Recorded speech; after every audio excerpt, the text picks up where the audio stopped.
are going to discuss structure and functioning of nephron. This is the second part of the previous video, that is excretory system. So before watching this video, please watch the previous one so that you can understand the functioning of human excretory system in one go. So how this structure, this is the nephron structure, and how this structure is related with the excretory system. This is the excretory system we have discussed in the previous video, that kidney is the main organ of human excretory system, and this nephron structure is present into this kidney, and approx 1.2 million nephron structure is present in each kidney.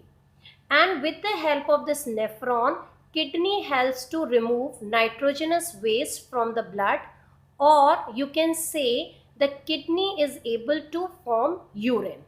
Clear?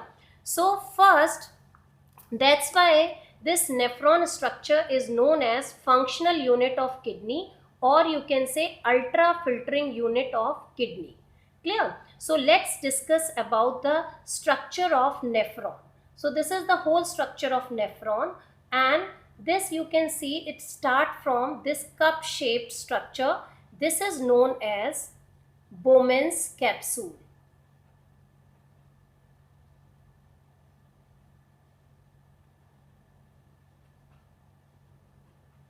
Clear? And inside this Bowman's capsule there is a bunch of capillaries. This is known as glomerulus. Clear? And the rest of the body is divided into three parts. The first part, this coiled part, this U-shaped structure, and the other coiled part. So the first coiled part is known as PCT, means proximal convoluted part, tubule.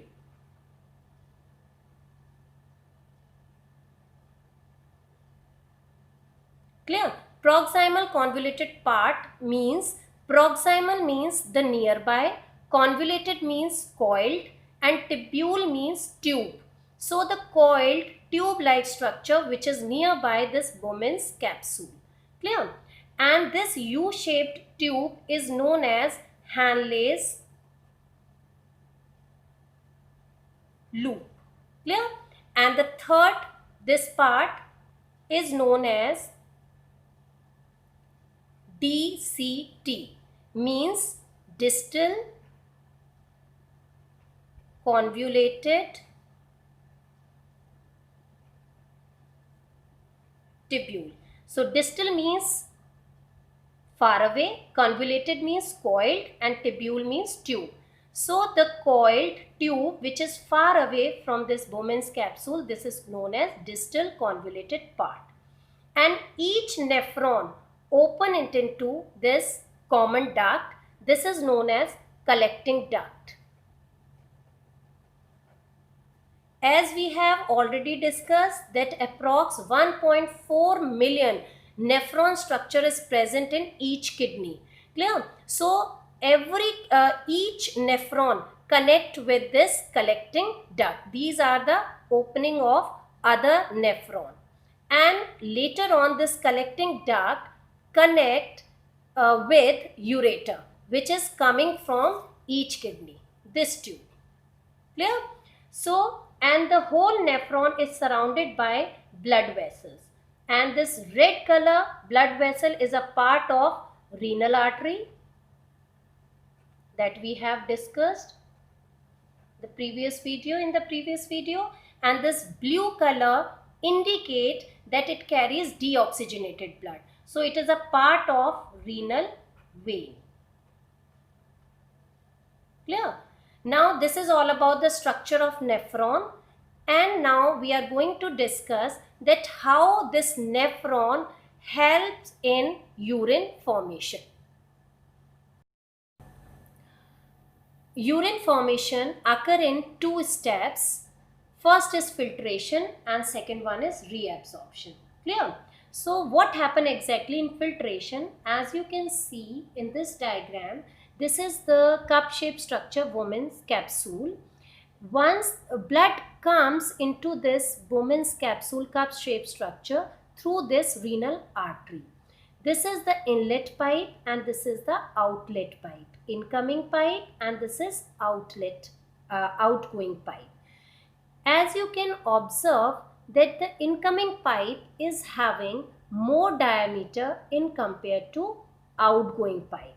There is a scientific name of these incoming and outgoing is efferent arteriole and efferent arteriole. So you don't need to remember for class 10th, only remember this is incoming and this is outgoing. And there is a difference in the diameter of both the blood vessels. Clear? Due to the difference in the diameter of both the blood vessels, it creates some pressure here in the glomerulus. Clear? Due to this pressure, some nitrogenous waste along with some useful substance are filtered out from this glomerular into this tubule. Clear? So, up now the question is, what are those useful substances which were filtered out in along with the nitrogenous waste? Because if it is not reabsorbed, because it needs to be reabsorbed, otherwise it would not be utilized in our body. Clear? So first we should know that this filtrate contain glucose, amino acid, salt of sodium and potassium, urea, uric acid and water. Urea and uric acid, as you all are aware, these are the nitrogenous waste which needs to be removed, which is very harmful for our body. But these are very useful substance. Glucose is a part of carbohydrate. It's the simplest form of carbohydrate. Amino acid is the simplest form of protein. And these two ions are very important for our body. So which needs to be reabsorbed. So the again next step is the reabsorption. So as the filtrate flows along the tubule, that useful substance are absorbed by these capillaries surrounded by these nephron. So these capillary is the part of renal artery. So all the useful substance are absorbed by these capillary. Once the useful substance are being absorbed by these capillaries, it give it to these renal vein. Renal vein collect all the deoxygenated blood and later on it connect to the vena cava, and vena cava reaches to the heart, and vena cava is the largest vein, as we have already discussed in the circulatory system video, that vena cava is the largest vein which collect all the deoxygenated blood from all parts of the body and reaches to heart. Clear? Now the filtrate enter into this U-shaped tube. This is called Henle's loop. Henle's loop plays a very important role in urine formation. Henle's loop helps to maintain the amount of water and ion. This process is known as osmoregulation. About osmoregulation, you will study in 11th. Details, osmoregulation in details, you will study in 11th class. But here, if there is an excess amount of water in your body, then Henle's loop help to absorb excessive amount of body from the bloodstream and release along with urine. Now the filtrate come into this distal convoluted part.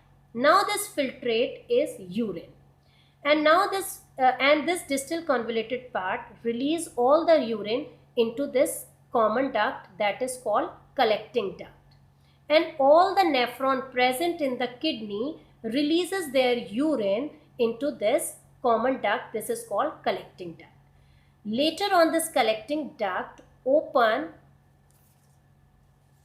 into this ureter part. So this ureter passes urine from kidney to urinary bladder.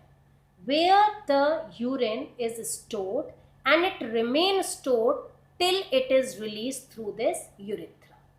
So now in this video, we have discussed that how this nephron helps in urine formation. We have discussed the structure and the functioning of nephron. I hope you have understood what you have learned.